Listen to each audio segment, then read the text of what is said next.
সাহায্যতে তাদেরকে সহায়তা করতে পেরে আমরা অনেক কিছু জানতে পেরেছি, অনেক কিছু শিখতে পেরেছি। কিন্তু এখন অনেক কিছু আমরা কিন্তু রাস্তায় ফেস করছি। যেমন আমাদের আদিল উইমেন্সের একটা আমার বোন বলে গেলেন ছিনতাইয়ের কথা, বলে গেলেন চুরির কথা, এগুলো কিন্তু দিন পে দিন বেড়েই যাচ্ছে, কিছু কিন্তু কমেনি। কিন্তু কেন কমছে না? এই সমস্যা, আমরা আসলে সকলেই সমস্যাগুলো নিয়ে কথা বলি। তো আমরা যদি সমস্যাগুলো আইডেন্টিফাই করে সমাধানগুলো বের করার চেষ্টা করি, আমার মনে হয় আমরা প্রত্যেকটা সমস্যার সমাধান বের করে একটা সুন্দর দেশ গড়তে সক্ষম হব। আর আমাদের পরবর্তী দিনগুলোতে আমরা একটা সুন্দর বাংলাদেশ চাই, যেখানে কোনো দাঙ্গা থাকবে না, যেখানে কোনো ঝামেলা হবে না, যেখানে আসলে আমরা মন খুলে পুলিশের কাছে যে কোনো সহায়তা চাইতে পারবো। তাই সেই দেশটা গড়তে হলে আমাদের সকলের একসাথে থাকতে হবে। অনেক অনেক ধন্যবাদ আবারও কথা বলবার সুযোগ দেওয়ার জন্য। আসসালামু আলাইকুম রহমতুল্লাহ। আমি মোহাম্মদ একরামুল্লাহ, আন্তর্জাতিক মানবাধিকার সাংবাদিক সংস্থার মহাসচিব, বাংলাদেশ। রমনা মডেল থানা কর্তৃক আয়োজিত আজকের এই ছাত্র জনতার মতবিনিময় সভার সম্মানিত প্রধান অতিথি Sheikh Mohammad Sajjad Ali, police commissioner, Dhaka DM. আমি শ্রদ্ধার সাথে স্মরণ করতে চাই জুলাই আগস্ট বিপ্লবে যারা প্রাণ দিয়ে বাংলাদেশকে মুক্ত করেছে হায়ানাদের হাত থেকে, তাদের আশু রূপ মুক্তি, সুস্থতা কামনা করি। প্রায় 20,000-এর উপরে ছাত্র জনতা আহত, পঙ্গুত্ব বরণ করেছে, যারা অনেকে চক্ষু হারিয়েছে, হাত হারিয়েছে, পা হারিয়েছে, স্থায়ী পঙ্গুত্ব বরণ করেছে। আমাদের স্ট্যাটিস্টিক অনুযায়ী প্রায় 3,500-এর অধিক। আজকে যারা পুলিশ এখানে উপস্থিত আছেন, পুলিশ কর্মকর্তারা, ওনারাও বৈষম্যের শিকার। আমার সামনে অসংখ্য বিএনপি এবং জামাতের নেতৃবৃন্দরা আছেন, বৈষম্যের শিকার। এমনকি যারা এই সমাজের দর্পণ, সাংবাদিক বৃন্দরা, তারাও বৈষম্যের শিকার। ছাত্রছাত্রীরা বৈষম্যের শিকার। এই বৈষম্যের শিকার থেকে আমরা বেরিয়ে এসেছি একটা ছাত্র এবং জনতার বিপ্লবের মধ্য দিয়ে। অবশ্যই এই বাংলাদেশের ছাত্র জনতা, সর্বস্তরের জনতা এই বিপ্লবকে পাহারা দিবে। অবশ্যই এই হায়ানাদের হাতে এই দেশকে আর যেতে দেওয়া হবে না। আমরা 1971 সনে আমরা পাকিস্তান থেকে মুক্ত হয়েছিলাম। দুর্ভাগ্যের বিষয়, সেই মুক্তি আমাদেরকে মুক্তি দিতে পারেনি। জুলাই বিপ্লবের মধ্য দিয়ে আমরা এই ভারতের হাত থেকে আমরা মুক্ত হয়েছি। অবশ্যই আমরা বাংলাদেশের জনগণ হিসাবে ভারতকে আমরা বন্ধু মনে করি, কিন্তু রক্তচোষা বন্ধু হিসাবে ভারতকে আমরা দেখতে চাই না। সম্মানিত উপস্থিতি, এই ভারত স্বাধীনতার পর থেকে প্রত্যেকটা সেক্টর থেকে রক্তের মতো চুষে নিয়েছে। আমাদের দেশের শিক্ষা, সংস্কৃতি, এফডিসি, এমনকি গার্মেন্টস ফ্যাক্টরি পর্যন্ত পরিকল্পিতভাবে ধ্বংস করেছে। আজকে এই পুলিশ বাহিনীতে এই দূষরদেরকে কারা এনেছে? ভারতের ইশারা ইঙ্গিতে এসেছে। আমরা অবশ্যই পুলিশদেরকে সম্মান করি, শ্রদ্ধা করি। পুলিশ জনতা ভাই ভাই, আমরা ভাইয়ের মতো থাকতে চাই। কিন্তু আজকে এই পুলিশ বাহিনীর আচরণ এই 5ই আগস্টের পরে প্রশংসার যোগ্য, প্রশংসার মতো। আমি অনেক পুলিশ কর্মকর্তাদের সাথে কথা বলতে হয় আমাদের মানবাধিকার সংস্থায় কাজ করার জন্য। আলহামদুলিল্লাহ, তাদের আগের আচরণ অনেকটা চেঞ্জ হয়েছে। তবে আমি পুলিশ কমিশনারের মাধ্যমে আমি আইজিবি মহোদয়কে কয়েকটি মেসেজ দিতে চাই। আজকের আমাদের যারা পুলিশে আছেন, তাদের মধ্যে অনেক দুষ্কৃতিকারী রয়ে গেছে। তাদেরকে শুধু বদলি এবং রাজারবাগে ক্লোজের মধ্য দিয়ে তাদের পানিশমেন্ট শেষ হয়নি। আমি চাই তাদেরকে কাঙ্ক্ষিত বিচারের অধীনে নিয়ে আসা। এবং এই জনতা যদি দেখে এই দূষর পুলিশরা যদি কাঙ্ক্ষিত বিচারের মুখোমুখি হয়, এই বাংলাদেশের আর্তনাদকৃত মায়েদের, যারা শিশু হারিয়েছে, তাদের আত্মা শান্তি পাবে। যারা আজকে শহীদ হয়েছে, তাদের আত্মা শান্তি পাবে। আজকে এই বিগত সরকার শুধু পুলিশের মধ্যে নেই, পুলিশ, আর্মি, বিডিআর সহ সমস্ত সেক্টরে তারা বিদ্রোহ করেছে এবং তারা ভাগ করেছে, বৈষম্যের শিকার হতে হয়েছে। আজকে আমাদের যে সেনাবাহিনী এবং আমাদের বর্ডার গার্ডের মধ্যে যে আজকে আমরা কথিত গল্প শুনি, এই গল্পের আড়ালে অনেক বড় নাটক রয়েছে। একই সাথে আমাদের 57 জন চৌকস আর্মি অফিসারকে হত্যা করা হয়েছে, একই সাথে তাদেরকে বিডিআর বিনা অপরাধে বিভিন্ন সেক্টরে বিডিআররা ছিল, তাদেরকে পানিশমেন্টের আওতায় নিয়ে গেছে। আমি আমার বক্তব্য লম্বা করতে চাই না। আমার সামনে রাজনৈতিক নেতৃবৃন্দরা আছেন, বিএনপি এবং জামাত। আমি বিনয়ের সাথে বলতে চাই, আপনারা এই বিপ্লবকে যদি ধরে রাখতে চান, আপনাদের ভূমিকা অগ্রণী, কারণ রাজনৈতিক ব্যক্তিরাই দেশ পরিচালনা করে। আপনারা ভাইয়ে ভাইয়ে মিলে থাকবেন। যদি মিলে থাকতে পারেন তাহলে এই আওয়ামী লীগ আর কোনোদিন ক্ষমতায় আসতে পারবে না। আর আমি পুলিশ ভাইদেরকে আহ্বান করতে চাই, আপনারা অবশ্যই পুলিশের ক্লিন ইমেজ ফিরিয়ে আনবেন। এবং আমি বিনয়ের সাথে বলতে চাই পুলিশ কমিশনারকে, আমরা যারা মানবাধিকার সংস্থায় কাজ করি, আপনাদের ট্রাফিক বিভাগের কেউ যদি থাকতো এই বিষয়টা আমি তুলে ধরলে ভালো হতো। আমি ডিএমপি কমিশনারের মাধ্যমে আমি বলতে চাই, আপনাদের ট্রাফিক ব্যবস্থা নিয়ে পুনর্বার ভাবা উচিত। আমাদের সারা বাংলাদেশে 12,500 ওয়ার্কার আছে। আপনারা যদি আমাদের কাছে সহযোগিতা চান, অবশ্যই আমরা বিনা শর্তে সহযোগিতা করব।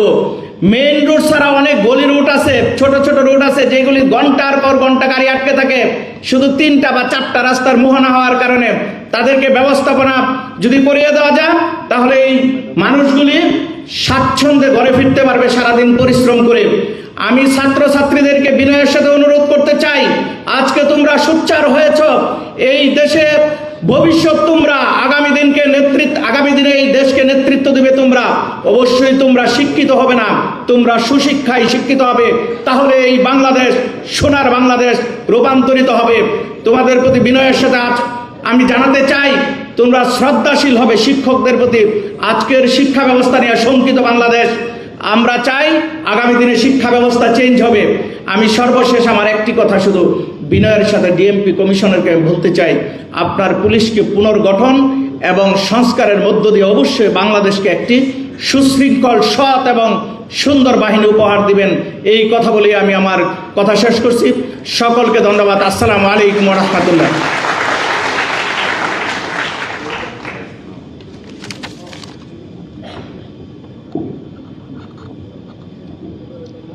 আসসালামু আলাইকুম। বিসমিল্লাহির রহমানির রহিম। আজকের এই মহতী উদ্যোগ, পুলিশ ছাত্র জনতার মিলন যারা ঘটিয়েছেন, সেই অনুষ্ঠানের সম্মানিত সভাপতি, উপস্থিত পরম সম্মানিত প্রধান অতিথি, যার সম্পর্কে অনেকেই অনেক ভালো কথা বলেছেন। আমি জানি যে যিনি ভালো ব্যক্তি তার সম্পর্কে ভালো কথা হবেই, যেভাবেই হোক। আর যিনি ভালো নন তার সম্পর্কে সামনাসামনি হয়তো প্রশংসা মানুষ করে, কিন্তু সেটা আসলে ঠিক তারা প্রশংসার যোগ্য নন। তো সেই সম্মানিত প্রধান অতিথি এবং মঞ্চে উপবিষ্ট পুলিশ কর্মকর্তাবৃন্দ, আমার সম্মুখে উপস্থিত সুধীবৃন্দ, আসসালামু আলাইকুম। পুনরায় আমি আপনাদের সকলকে স্বাগত জানাতে চাই। এই কারণে জানাচ্ছি যে আপনারা যে প্রতিষ্ঠানে বসে আজকে এই মিটিং করছেন, মত বিনিময় করছেন, আমি দুর্ভাগ্য বা সৌভাগ্যবশত এই প্রতিষ্ঠানের সভাপতির দায়িত্ব পালন করছি। ইনস্টিটিউশন অফ ডিপ্লোমা ইঞ্জিনিয়ার্স বাংলাদেশের 5 লক্ষাধিক সদস্য এবং আর 5 লক্ষাধিক ছাত্র সদস্য, এদের প্রতিনিধিত্বকারী একমাত্র প্রতিষ্ঠান institution of diploma engineers Bangladesh. তো সেই প্রতিষ্ঠানের আমি কিন্তু অন্তর্বর্তীকালীন আহ্বায়ক। যেমনভাবে দেশে তদানীন্তন প্রধানমন্ত্রী দেশ থেকে পালিয়ে গিয়েছেন, সেই দিন 5ই আগস্ট, সেই সময়ে আমাদের এই প্রতিষ্ঠানে যারা দায়িত্বে ছিলেন তারা পালিয়ে গেছেন। এক সুন্দর মিল আছে এবং সেখানে যেভাবে ছাত্র জনতা বর্তমান সরকারকে ক্ষমতায় নিয়ে এসছেন, তেমনিভাবে আমাদের সাধারণ ডিপ্লোমা ইঞ্জিনিয়াররা প্রায় 20 দিন মতো অপেক্ষা করার পর যখন দেখলেন তারা আসছে না, এই প্রতিষ্ঠানটি অরক্ষিত থেকে যাচ্ছে, তখন তারা বাধ্য হয়ে মিটিং করে আমাদেরকে দায়িত্ব দিয়েছেন। আমরা সেই অন্তর্বর্তীকালীন কমিটিতে আছি। এই কারণে আপনাদেরকে আমি স্বাগত জানাচ্ছি এখানে। আর যারা এখানে অনুষ্ঠান করেছেন তাদেরকেও ধন্যবাদ জানাচ্ছি এবং তাদেরকে বলবো যে আপনারা এইটা ব্যবহার করবেন, আমাদের এখানে আসবেন। আমরা আপনাদের এই এলাকায় আসি এবং আমরা চেষ্টা করব ইনশাল্লাহ আপনাদেরকে সর্বতভাবে সহযোগিতা করার জন্য। আমি আশ্চর্য হয়ে গেছি, বিমোহিত হয়েছি যে পুলিশরা সাধারণ ছাত্র জনতাকে ডেকে এনে মত বিনিময় করেন। আমার জীবনে, আমার 74 বছর বয়স, আমি দেখি নাই। এই প্রথম দেখলাম এই উদ্যোগ। সাথে সাথে আমি অনুরোধ করব, আজকে যিনি প্রধান অতিথি তাকে অনুরোধ করব যে তিনি চেষ্টা করেন ঢাকার সকল থানায় যাতে এই ধরনের ব্যবস্থা করা। তাহলে হবে কি, আরও বেশি করে সকল মানুষ আপনাদের কাজে আওতায় এসে যাবে। এবং সঙ্গে সঙ্গে আরও বলবো, যদি আইজিপি সাহেবের কাছে আমি অনুরোধ জানাবো আপনাদের মাধ্যমে, যে তিনি যেন সারা দেশে এইরকম ব্যবস্থা করেন, যাতে করে পুলিশের সঙ্গে একটা সম্পর্ক সাধারণ জনগণের হয়ে যায়। আমাদের ধারণা ছিল পুলিশ মানেই অ্যান্টি পিপল, সে জনগণের কাছ থেকে টাকা নেবে, ওইখান থেকে টাকা নেবে, অন্যায় কাজ করবে, জনগণেরকে তাদের চাকর মনে করবে। কিন্তু এখন যেটা বোঝা যাচ্ছে যে পুলিশ যদি জনগণের বন্ধু হয়ে যায়, তাহলে কিন্তু দেশ পাল্টে যাবে, কোয়াইট অপোজিট হয়ে যাবে। সেই পাল্টানোর ব্যবস্থা আপনারা করার জন্য বিনীতভাবে অনুরোধ করব। আমি খালি আপনাদেরকে আরেকটি কথা বলে শেষ করতে চাই, কথা বেশি বাড়াবো না, যে আমি একজন শহীদ মুক্তিযোদ্ধার সন্তান। আমরা 9 ভাই বোন, তার মধ্যে 4 ভাই বোন আমরা মুক্তিযুদ্ধ করেছি, এবং আমরা মুক্তিযুদ্ধ করে এদেশে এসেছি। কিন্তু এখানে এসে দেখা গেছে যে যারা মুক্তিযুদ্ধের ধারক বাহক বলে নিজেদেরকে মনে করেছেন, তারা কিন্তু তাদের অনেকেই মুক্তিযুদ্ধ করেননি। এবং আমি ব্যক্তিগতভাবে মুক্তিযুদ্ধ করার কারণে কলকাতায় বসে কে কী করেছেন এগুলো আমি নিজের চোখে দেখেছি। আপনাদের যাদের বয়স কম তারা কিন্তু দেখেন নাই, তারা শুনেছেন। আর আমি ব্যক্তিগতভাবে দেখেছি কে কী করেছেন, কে দেশের জন্য কাজ করেছেন, কে এখানে আন্তর্জাতিকভাবে লবি করেছেন, কে কী করেছেন, দেশের স্বাধীনতার জন্য কী করেছেন, এবং কলকাতায় বসে বসে অন্যান্য অপকর্ম যারা করেছেন সবগুলো আমরা দেখেছি। আমি শেষ কথা এইভাবে বলবো যে বিগত সরকার হাজার হাজার কোটি কোটি টাকা এখান থেকে ডলার লোপাট করে বিদেশে নিয়ে গিয়েছেন। এতে আমার খুব মনে কষ্ট নাই। সরকার যারা আসবে তারা হয়তো সেখান থেকে টাকা যদি ফিরিয়ে আনতে পারেন, ভেরি গুড। কিন্তু আমার মনে যেটা কষ্ট ছিল, বাক স্বাধীনতা ছিল না, আমাকে কথা বলার সুযোগ দেওয়া হয় নাই। এই যে কথা বলতে দেয় নাই, এইটা খুব মনোপীড়ার কারণ ছিল। এটা আমার মৌলিক অধিকার, সেই অধিকারকে হরণ করা হয়েছিল। সেই অধিকার আবার পুনঃপ্রতিষ্ঠিত হয়েছে এই কারণে, সেই 36শে জুলাই সেই তারিখের বীর সেনানী যারা রক্ত দিয়েছেন তাদেরকে আমি লাল সালাম জানাই। তারা এই দেশের অকুতভয় ছাত্রছাত্রী জনতা, তারা এখানে তাদেরকে জীবন দিয়ে তারা এই ক্ষমতা থেকে তারা অপশাসনকে দূর করতে পেরেছেন। আর আমি এইভাবেই শেষ করব যে আগামীতে যাতে এই ধরনের আর কেউ না আসে তার জন্য প্রয়োজনীয় ব্যবস্থা নেবেন। আর পরিশেষে রমনা থানার যারা পুলিশ কর্মকর্তা তাদেরকে অনুরোধ করব যে আমরা এখানে আসি, যে কোনো সময় আপনাদের প্রয়োজনে আমরা আপনাদের সাথে থাকবো ইনশাল্লাহ। আর আপনাদের এই সাহায্য আমরা চাইব যে এখানে এখনও এই যারা অপশক্তি ছিলেন তারা এখনও চেষ্টা করছেন এই প্রতিষ্ঠানের কিছু ক্ষয়ক্ষতি করার জন্য। তারা ফেসবুকে কিছু আজে বাজে কথা লিখছেন, কিছু অপকর্ম করছেন। তারা প্রধান উপদেষ্টার কাছে চিঠি দিয়েছেন যে আমরা নাকি জোর করে তাদের কাছে ক্ষমতা নিয়েছি, অথচ তারা পালিয়ে গেছেন। তারপরে এই ধরনের আজে বাজে কথাটা বলছেন। এখান থেকে আপনারা যদি সুযোগ থাকে আমাদেরকে একটু সহযোগিতা করবেন। আমি এই কথা বলে আরেকটা জিনিস জানাতে চাই যে আমি বিএনপির একজন সমর্থক। আমার সুযোগ হয়েছিল 1993 সালে তৎকালীন প্রধানমন্ত্রী বেগম খালেদা জিয়ার সঙ্গে জাতিসংঘের 48তম সাধারণ অধিবেশনে যোগ দেওয়ার, এবং তার কাছে আমি কৃতজ্ঞতা জানাই, ধন্যবাদ জানাই যে তিনি আমার মতো একজন মানুষকে, আমি রেলওয়ের একজন ইঞ্জিনিয়ার ছিলাম, আমাকে তিনি সফর সঙ্গী করে জাতিসংঘে নিয়ে গিয়েছিলেন। আর সঙ্গে সঙ্গে আমি বলতে চাই যে আমরা যারা এখানে বিএনপি, জামাত বা অন্যান্য প্রতিষ্ঠান, আওয়ামী লীগ বাদে যারা এখানে আসেন, সেই আওয়ামী লীগকে আপনারা অত্যন্ত কঠোরভাবে ব্যবস্থা নেবেন। এই কথা বলে আমি আমার সকলকে আবারও স্বাগত জানিয়ে আমার বক্তব্য এখানে শেষ করছি। আল্লাহ হাফেজ। বাংলাদেশ জিন্দাবাদ। ধন্যবাদ। আমাদের মূল্যবান মতামত ব্যক্ত করছেন, সবার প্রতি অনুরোধ থাকবে একটু সংক্ষিপ্ত করে, কোনো প্রকার অ্যাড্রেসিং করার দরকার নেই। আর আমাদের মঞ্চে যারা আছেন এরা শেষ করার পরে বাকিরা একটু কাইন্ডলি মঞ্চে আসবেন। মঞ্চে অলরেডি অনেক চলে আসছে।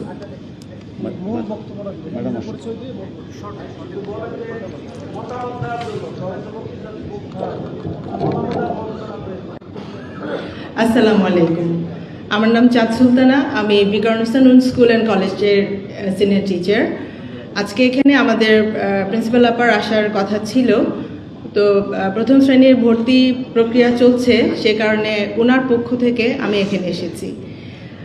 আমি একজন শিক্ষক হিসেবে আমাদের যে ক্যাম্পাসটা, বেলি রোডের যে ক্যাম্পাসটা, সেই ক্যাম্পাস এবং তার চারপাশের পরিস্থিতি সব কিছু মিলিয়ে আমি একটু কথা বলবো। আমরা আসলে আমাদের যেটা আজকের এখানকার প্রোগ্রামের যেটা মূল কথা, সেটা হচ্ছে মত বিনিময় সভা। তার মানে আমি কি প্রবলেমগুলো ফেস করছি এবং পুলিশ আমাকে কিভাবে সেটাতে হেল্প করতে পারেন, সেই জিনিসটা আমাকে বলতে হবে, রাইট? তো আমি অবশ্যই শ্রদ্ধা ভরে স্মরণ করছি এবং স্যালিউট জানাচ্ছি সেই সব ছাত্র জনতাকে যাদের ত্যাগের বিনিময়ে আমরা নতুন করে স্বাধীনতা পেয়েছি। কেন যেন মনে হচ্ছে যে আমাদের স্বাধীনতার মধ্যে এখন একটু শঙ্কা ঢুকেছে, ইদানিং একটু বেশি মনে হচ্ছে যে আমাদের আইনশৃঙ্খলা পরিস্থিতি। আই এম সরি স্যার, আমি যদি কোনো কিছু ভুল বলে থাকি, I am sorry for that.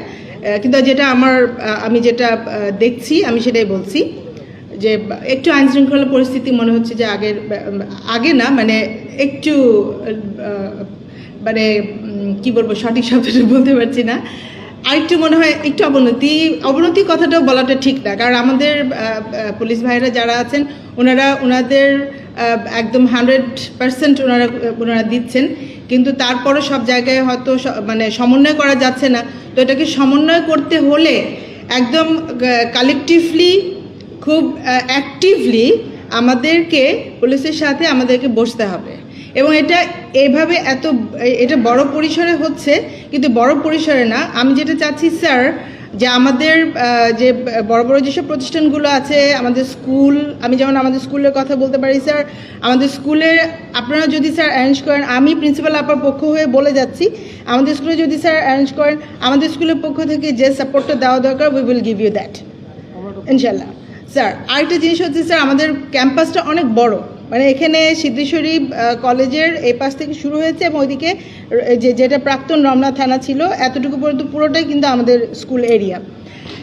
তো সমস্যাটা, জি স্যার, সমস্যাটা যেটা হচ্ছে স্যার, রাতের বেলা তো দেখা যায় আমাদের যে এত বড় এরিয়া, ইদানিং খুব বেশি পরিমাণে এটা হচ্ছে প্রায় হচ্ছে কি দেয়াল টপকে আমাদের এখানে ভিতরে আমাদের নিজস্ব প্রহরী আছে, নৈশ প্রহরী আছে, কিন্তু বাইরে যেহেতু পুলিশের কোনো টহল থাকছে না সোফার, আমার যেটা মনে হচ্ছে যে টহল থাকছে না বলেই ভিতরে মানে বাইরে থেকে যে কিছু ছেলেপিলে কিছু ছেলেপিলে ঢুকে যাচ্ছে, দেয়াল টপকে ঢুকে ওরা যে বিভিন্ন যে ইলেকট্রিসিটি তার কেটে নিচ্ছে, এসি তার কেটে নিচ্ছে, আমাদের আইসিটি তার কেটে নিচ্ছে, আইসিটি বিল্ডিংয়ের, এইসব বিষয়গুলো হচ্ছে স্যার।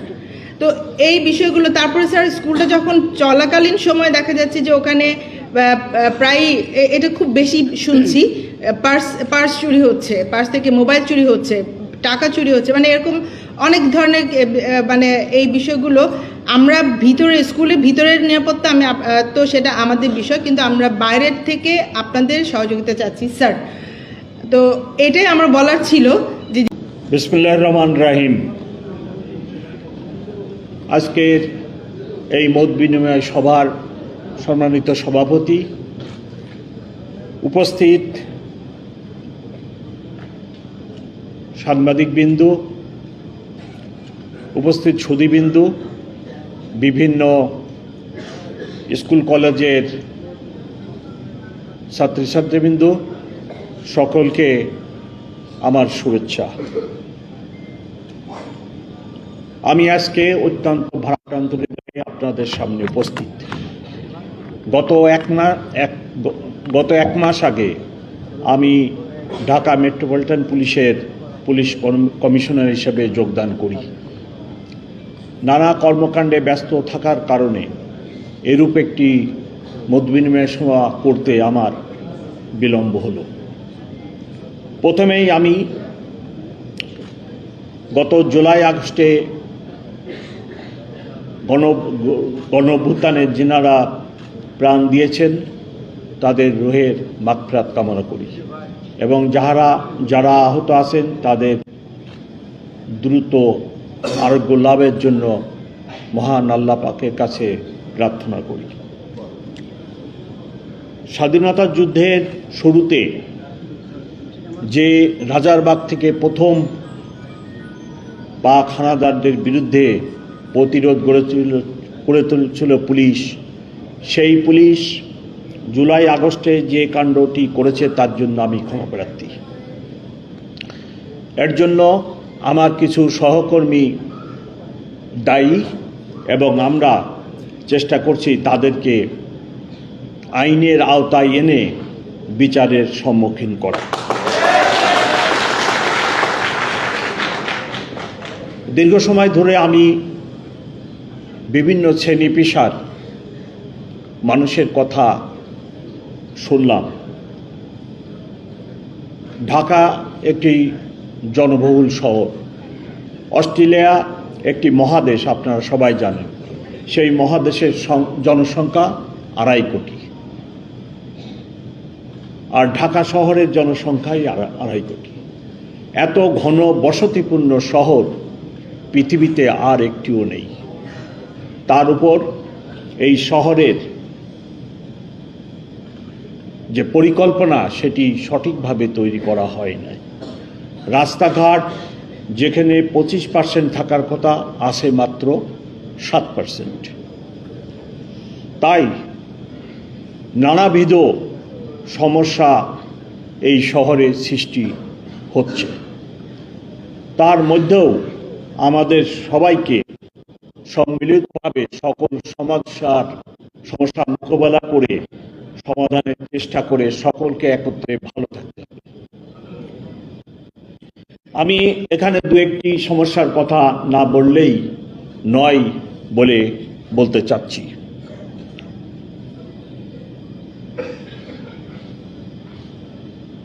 প্রথমেই আমি বলতে চাই, গত 1 মাসে আপনারা লক্ষ্য করেছেন যে নানাবিধ আইন শৃঙ্খলা সংক্রান্ত সমস্যার সৃষ্টি হয় এবং সর্বশেষ আপনারা লক্ষ্য করেছেন তাবলিগ জামাত নিয়েও আমাদেরকে বড় ধরনের সমস্যা মোকাবেলা করতে হবে। আপনাদের মধ্যে মতপার্থক্য থাকতে পারে, কিন্তু এই মতপার্থক্য সমাধানের জন্য কোনো মারামারি বা বিশৃঙ্খল পরিবেশ সৃষ্টি করা ঠিক নয়। 3 জন মানুষের প্রাণ গেল, এই দায়িত্ব কে নেবেন? আমরা তো আলোচনার টেবিলে বসে অনেক চেষ্টা করলাম এরূপ একটি সমস্যার সমাধানের জন্য, কিন্তু সমাধান না হওয়ার কারণে 3টা মানুষের প্রাণ চলে গেল। এই দায়িত্ব কে নেবেন? ইসলামে এগুলার কোনো সুযোগ আছে বলে তো আমরা মনে করি না। আপনাদের সমস্যা থাকলে আপনারা টেবিলে বসে সমস্যার সমাধান করেন। যার ফলে যত্রতত্র মিছিল, রাস্তা আটকে দেওয়া এবং ফলশ্রুতিতে ব্যাপক ট্রাফিক কনজেশন। এই ঢাকাবাসীর ব্যাপক কষ্ট হয়, দুর্ভোগ হয়। স্কুলে যেতে পারে না, মুমূর্ষু রোগী হাসপাতালে যেতে পারে না, বিদেশগামী যাত্রী এয়ারপোর্টে পৌঁছাতে পারে না। একটিবারও যদি আমরা এই সকল জিনিস না ভাবি, এই 2-2.5 কোটি লোকের এই শহরে আপনি কিভাবে মানুষের জীবনে স্বাচ্ছন্দ্য দিবেন? তো সবাইকে কোনো একটি কিছু করার আগে অনেকবার চিন্তা করতে হবে যে আমি এই অনুষ্ঠান, এই মিছিল করতে গিয়ে যেন অন্যের দুর্ভোগ টেনে না আনি। চাঁদাবাজি একটি সামাজিক সমস্যা, সামাজিক অপরাধ।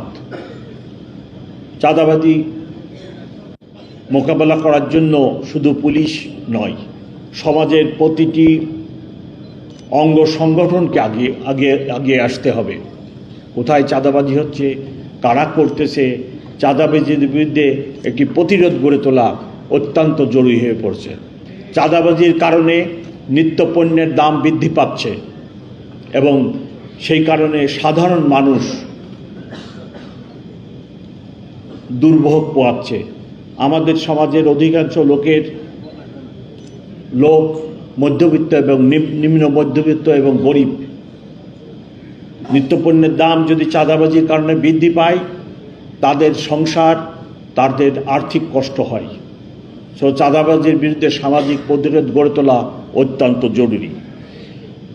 চাঁদাবাজি ঠেকানোর জন্য আমার উপরে অনেক দায়িত্ব, আমার সহকর্মীদের উপরে অনেক দায়িত্ব। আমি চাঁদাবাজদের হালনাগাদ একটি লিস্ট তৈরি করছি এবং এই লিস্ট 1-2 দিনের মধ্যে সম্পন্ন হলে আমি চাঁদাবাজদের গ্রেপ্তারের জন্য, তাদের বিরুদ্ধে ব্যবস্থা গ্রহণের জন্য অচিরেই পদক্ষেপ গ্রহণ করব। সকলকে যারা এই ধরনের কর্মকাণ্ডে লিপ্ত, আমি তাদেরকে অনুরোধ করব, আপনারা এই কাজে লিপ্ত হবেন না, আমাকে কঠোর আইনি ব্যবস্থা নিতে বাধ্য করবেন না।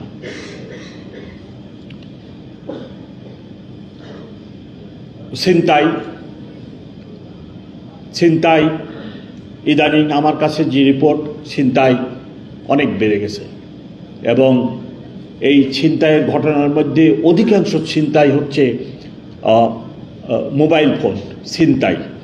বাসে যাত্রী বসে থাকে, পাশে থেকে এসে মোবাইল ফোনটা ছিনাই নিয়ে দৌড় দেয় এবং বিভিন্ন যাত্রীদের থেকে ছিনতাইকারীরা ছুরি দেখায় অথবা এরূপ একটি কিছু দিয়ে ভয় দেখায় শুধু মোবাইল ছিনতাই ব্যাপক। For the foreign students, I draw your attention, mobile ছিনতাই is on the rise, so you have to take care of your mobile when you are walking on the street, or you are shopping somewhere, or you are having your snacks or something like that at the footpath. So you must care your mobile and your vanity bag or like this with you. You must take care.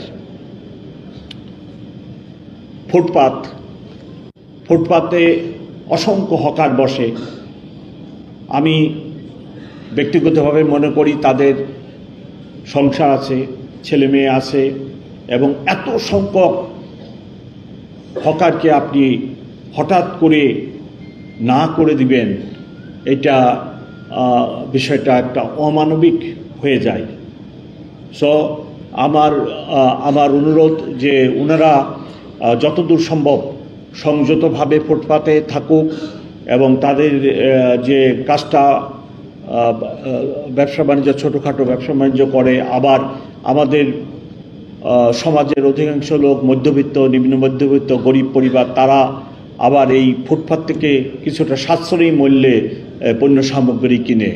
এইসব বিষয়াদি নজর রেখে আমি চাই যে ফুটপাতে যিনারা এই ছোটোখাটো দোকান বসে ব্যবসা বাণিজ্য করতেছেন তারা যেন খেয়াল রাখে যেন আমার ট্রাফিক কোনোভাবে ডিস্টার্ব না হয় এবং আমার মানুষ, এই শহরবাসী যেন ফুটপাত দিয়ে হাঁটার একটা সুযোগ থাকে। সবই দখল করে যদি নেন তাহলে তো আমার শহরে যারা বাস করতেছেন তারা হাঁটারও সুযোগ পাবেন না, আমার ট্রাফিক ডিস্টার্ব হবে, অতটা তো ছাড় দিতে পারবো না। আপনাদেরকে সংযত থাকতে হবে। পলিটিক্যাল মিটিং, মিছিল অবশ্যই তাদের অধিকার আছে, কিন্তু যত্রতত্র রাস্তায় যদি মিছিল meeting, please let me finish, যত্রতত্র যেখানে সেখানে যদি আপনার পলিটিক্যাল মিছিল মিটিং হয় অথবা ধর্মীয় সভা সমাবেশ হয় তাহলে আমার ট্রাফিক খুব ডিস্টার্ব হয়। এক জায়গায় যদি ট্রাফিক আধা ঘন্টা 1 ঘন্টার জন্য হল্ট থাকে, এই রেস সারাদিন থাকে। এই ট্রাফিক যে জাম, এটা ছুটতে 7 ঘন্টা 8 ঘন্টা সময় লেগে যায়। সো আমি ওনাদেরকে রিকোয়েস্ট করব, আপনারা যখন ধর্মীয় মিটিং, পলিটিক্যাল মিটিং, সামাজিক মিটিং, সমাজ সমাবেশ করবেন, একটা বদ্ধ পরিসরে এরূপ একটি জায়গায় যদি করেন তাহলে আমাদের ট্রাফিক ব্যবস্থাপনায় সুবিধা হয়। আপনারা বাড়িঘর অবশ্যই করবেন, সেটাও আপনাদের একটা অধিকার, কিন্তু বাড়িঘর করতে যে ইদানিং দেখা যাচ্ছে যে রাস্তার উপরে কনস্ট্রাকশন ম্যাটেরিয়াল রেখে ওইখানে ট্রাফিকের প্রতিবন্ধকতা সৃষ্টি করতেছেন। এবং এই ব্যাপারে আইন আছে, ঢাকা মেট্রোপলিটন পুলিশে আইন আছে। আপনার এই ইট বালুর যে রাস্তার উপরে রেখে মানুষের চলাচলে প্রতিবন্ধকতা সৃষ্টি করতেছেন তার বিরুদ্ধে মামলা নেওয়ার ব্যবস্থা আছে। আমি রিকোয়েস্ট করব, আমি ওই ধরনের ব্যবস্থার দিকে যেতে চাই না। আপনারা নিজেরা এইসব ব্যাপারে সতর্ক থাকবেন।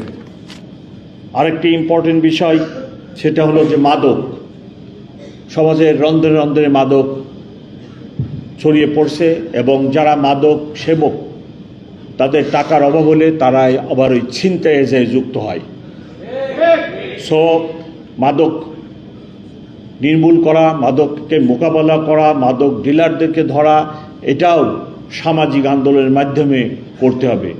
সব দায়িত্ব যদি আপনারা পুলিশের ঘাড়ে চাপিয়ে দেন তাহলে পুলিশের পক্ষে এত সমস্যা মোকাবেলা করা অত্যন্ত কঠিন। সো আমি অনুরোধ করব সমাজের যারা নেতৃবৃন্দ আছেন সবাই এগিয়ে আসেন, আমরা সম্মিলিতভাবে আমাদের সকল সহযোগিতা দিয়ে আমরা এই যে মাদক এটাকে নির্মূলের চেষ্টা করি।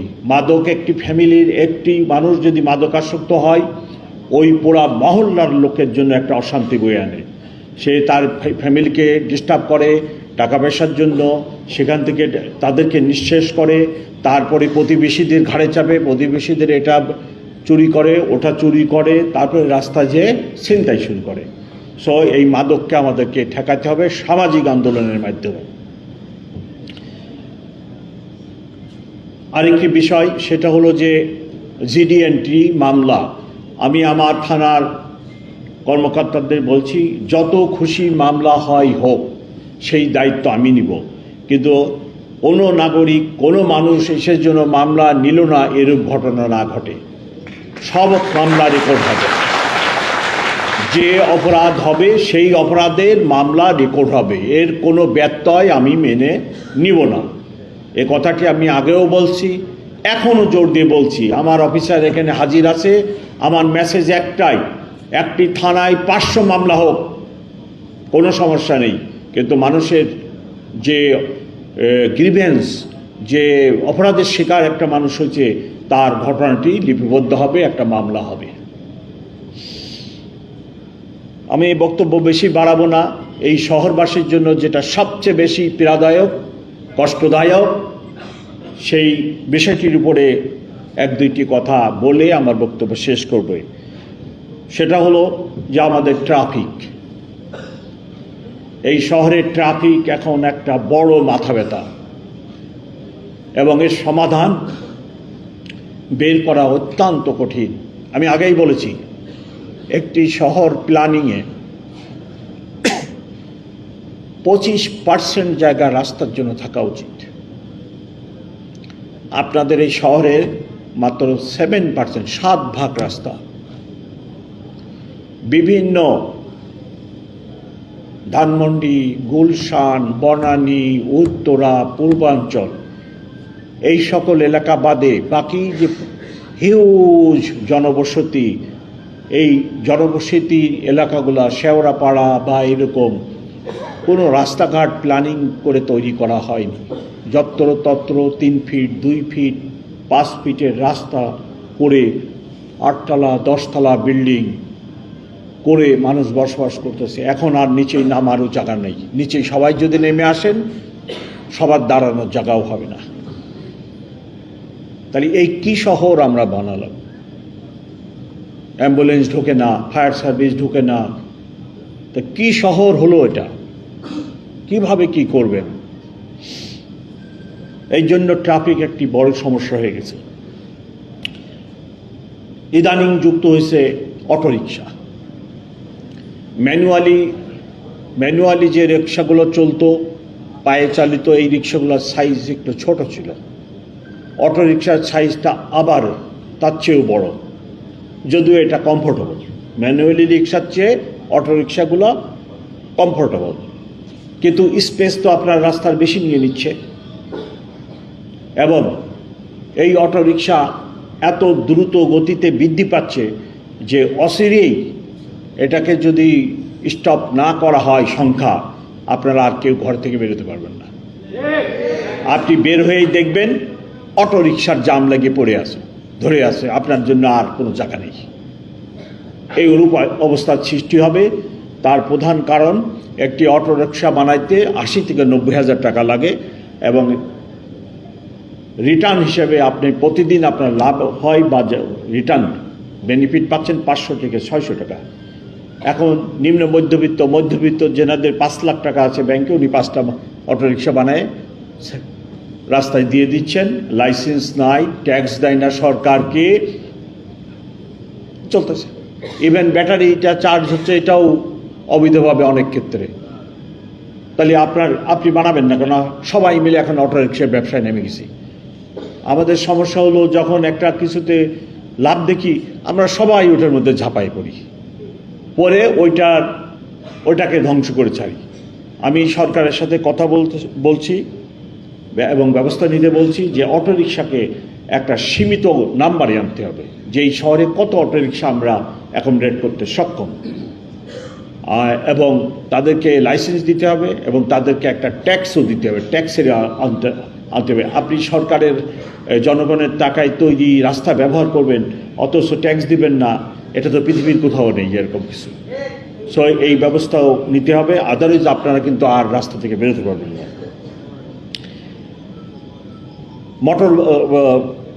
ট্রাফিক সমস্যার সমাধানের জন্য অনেক চিন্তা ভাবনা করতেছি। আমার একটা পরামর্শ, যে যেনারা ভাড়া বাড়িতে থাকেন অথবা নিজের বাড়িতেই থাকেন বা নিজের ফ্ল্যাটে থাকেন, আপনার যদি প্রাইভেট অফিস হয়, আপনি অফিসটাকে বাসার কাছে নিয়ে আসতে পারেন কিনা। তাহলে আপনার গাড়িটা ব্যবহার করবেন না, আপনি অটোরিকশাও ব্যবহার করবেন না। আপনি যদি 1 কিলোমিটারের ভিতরে আপনার অফিসটাকে, এই বাসাটাকে, স্কুলটাকে বা এইভাবে যদি অ্যারেঞ্জমেন্ট করে কাছে আনতে পারেন, তাহলে you can walk to your office. আপনি পায়ে হেঁটে যাবেন 1 কিলোমিটার এবং পায়ে হেঁটে দিন শেষে কাজ করে আবার বাসায় চলে আসবেন। আপনি গাড়িও ব্যবহার করবেন না, অটোরিকশাও ব্যবহার করবেন না, রিক্সাও ব্যবহার করবেন না। তাহলে পরে আমার কি হবে? আমার সুবিধা হলো যে রাস্তায় আমার গাড়ির সংখ্যা কমে যাবে, অটোরিকশার মুভমেন্ট কমে যাবে। আপনারা যদি এইরকম একটা সহযোগিতা করেন, তাহলে কিন্তু রাস্তা ব্যবহারকারীর সংখ্যা অটোমেটিক কমে আসবে। এটা চেষ্টা করে দেখেন আপনারা পারেন কিনা। ফ্যামিলি রাইডিং আমার একটা কি বলে এনার্জি। আমি এই রাস্তায় বেরোলেই যখন এক মোটর বাইকের সামনে 3 বছরের ছেলে, তারপরে উনি মোটর বাইক, তারপরে ওনার আরও 2 বছরের আরেক বাচ্চা, তারপরে বেগম সাহেব, তার কোলে আবার আরেক বাচ্চা, ফ্যামিলি রাইডিং। মোটর বাইক তো ফ্যামিলি রাইডার না, রাইড করার জন্য না।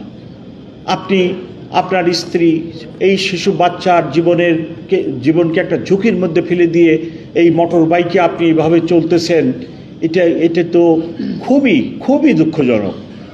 একটি অ্যাক্সিডেন্ট আপনার এই ফ্যামিলিটাকে কোথায় নিয়ে যাবে? আপনার গাড়ির অ্যাক্সিডেন্ট হলে গাড়িতে একটা শেডের ভিতরে আপনি আছেন, ফার্স্ট হিট আপনার বডিতে হয় না, কিন্তু মোটর বাইকে অ্যাক্সিডেন্ট করলে প্রথম হিটই তো আপনার বডিতে হয়, আপনার মাথায় হয়, যার ফলে মোটর সাইকেলে যখন অ্যাক্সিডেন্ট হয় ক্যাজুয়ালিটি রেট হাইয়েস্ট। সো আমি আমার ট্রাফিক দিয়ে অত্যন্ত কড়াকড়ি করতেছি যে মোটর বাইক ফ্যামিলি রাইডার হিসাবে ব্যবহার করা যাবে না। এই বাচ্চার জীবনে আপনি পিতা হিসেবে ঝুঁকি বয়ে আনতে পারেন না, আমরাও পিতা। সো এই কাজটিও বন্ধ করার জন্য আমি শহরবাসীকে পরামর্শ দিচ্ছি। যারা রাস্তা ব্যবহার করেন, মোটরসাইকেল, গাড়ি, নানাবিধ ভেহিকেল, আমি গত 1 মাসে তাদের বিরুদ্ধে আইনগত ব্যবস্থা প্রায় ডবল নিচ্ছি। একটি উদ্দেশ্য, এই শহরের ট্রাফিক ব্যবস্থাকে একটা শৃঙ্খলার মধ্যে আনা। এই ট্রাফিক ব্যবস্থাকে শৃঙ্খলার মধ্যে আনা ছাড়া আপনাদের পুলিশ কমিশনার হিসেবে আমার হাতে আর কোনো অস্ত্র নেই। আমি 2 মাস 6 মাস এর ভিতরে রাস্তার সংখ্যা বিপুলভাবে বাড়িয়ে দেওয়ার ক্ষমতা আমার নেই। অথবা আমি বলতে পারি না আপনি গাড়ি কিনছে, গাড়ি নিয়ে রাস্তায় বেরোবেন না। সো আমি অনেক চিন্তা ভাবনা করে দেখছি, আমার হাতে একটাই টুল, সেটা হলো যে যেনারা রাস্তা ব্যবহার করবেন অবশ্যই রাস্তার শৃঙ্খলা ওনাকে মেনে চলতে হবে। তার জন্য এটা মুখে বলে লাভ হয় না। ইভেন আমরা অবিবেচকের মতো, যেখানে হাইকোর্টেরও নির্দেশ আছে যে আপনি মোটরসাইকেল ফুটপাতে উঠাবেন না, সেইখানে মোটরসাইকেল যখন জাম লাগে ফুটপাতে উঠাইবেন। একজন ভদ্রমহিলা এই ফুটপাত দিয়ে হাঁটতেছেন, তার গায়ের উপরে উঠে যাচ্ছে মোটরসাইকেল। এটা তো আমরা মেনে নিতে পারি না। ফুটপাতে মানুষ হাঁটবে, জাম লাগছে, অনেক সময় আমি দেখছি জাম যদি দীর্ঘ সময় হয়ে যায়, বাসের যাত্রী অন্যরা নামে ফুটপাত দিয়ে হাঁটে সামনে আগায় যায়, তখন মোটরসাইকেলও আবার এই ফুটপাতে উঠে পড়ে, তাহলে উনি হাঁটবেন কি করে? এই অবিবেচকের মতো কাজ করলে তো ট্রাফিক ব্যবস্থা ঠিক হবে না এবং মানুষ স্বাচ্ছন্দ্যে চলাচলও করতে পারবে না। সো ট্রাফিকের শৃঙ্খলা ফিরিয়ে আনাই আমার প্রধান লক্ষ্য। এই জন্য ট্রাফিক আইন ভঙ্গকারীকে কোনো রকম ছাড় দেওয়া হবে না, তাদেরকে আমি প্রসিকিউট করব এবং আমি এই ব্যাপারে আমার অফিসারদেরকে কঠোর নির্দেশ দান করছি। আরেকটা হলো, এই গাড়ি যেনারা চালান ওনারা সমানে হর্ন দিতে চায়, কানের দুটো ফাটাই ফেলে। এই জাম লাগছে, হাফ কিলোমিটার কোয়ার্টার কিলো জাম লেগেছে, আপনি তো দেখতেছেন, কেন হর্ন দিচ্ছেন? স্কুলের সামনে, হাসপাতালের সামনে, মানে সমানে এটা বাজাতে থাকে। ওয়াই? পৃথিবীর সব শহরে কে হর্ন বাজে? বড় বড় শহরে কি হর্ন দেয় গাড়ির চালকরা? আমি কি সেই শহর দেখে আসি নাই? সারা দিনে একটা লোক একটা হর্ন বাজায় না। লক্ষ কোটি গাড়ি চলতেছে, 20, 25, 30 লক্ষ গাড়ি চলে এই ঢাকা শহরে, আর সিডনি শহরে গাড়ি চলে 1.5 কোটি। সেখানে তো একটা হর্ন কোনোদিন শুনলাম না। নিউ ইয়র্কে হর্ন শুনলাম না। আর 20 লক্ষ 30, 25 লক্ষ গাড়ি চলে এই শহরে, সমানে হর্ন বাজায় ড্রাইভার সাহেবরা। ওয়াই? আমি এ ব্যাপারে আইন নেই। এদের যেনারা হর্ন বাজাচ্ছেন তাদের বিরুদ্ধে ব্যবস্থা নেওয়ার জন্য আমার কোনো আইন হাতে নেই। আমি সব আইন কানুন ঘাটে দেখছি, তবে ব্যবস্থা আমি নিব। আমি ইতিমধ্যেই সরকারের সাথে বিষয়টি আলোচনা করেছি, চিঠি দিয়েছি।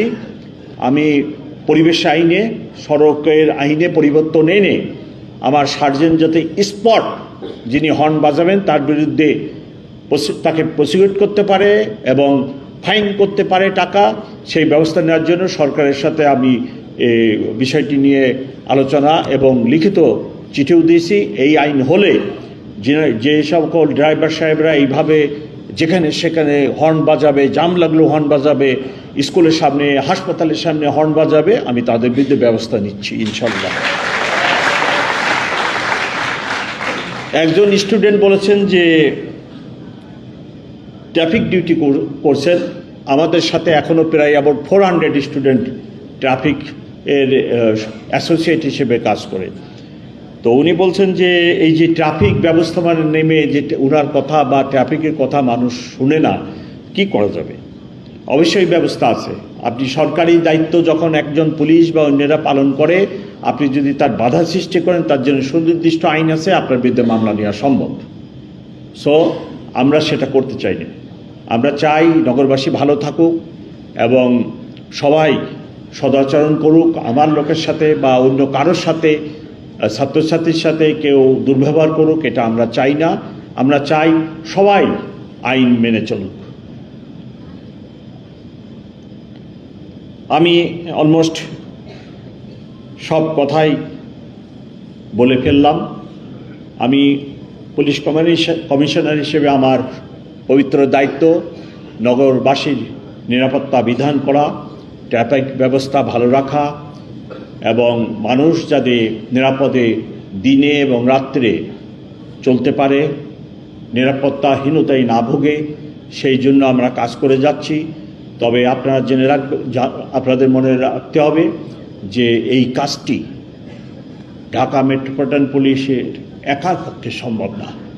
আপনাদের সাহায্য এবং সহযোগিতা লাগবে, এখনও লাগবে, ভবিষ্যতে লাগবে। আপনারা আমাদেরকে সাহায্য করবেন এবং সবাই মিলে যাতে ভালো থাকতে পারি সেই জন্য কাজ করে যাব, এই প্রত্যাশা ব্যক্ত করে আমার বক্তব্য আমি শেষ করছি। খোদা হাফেজ।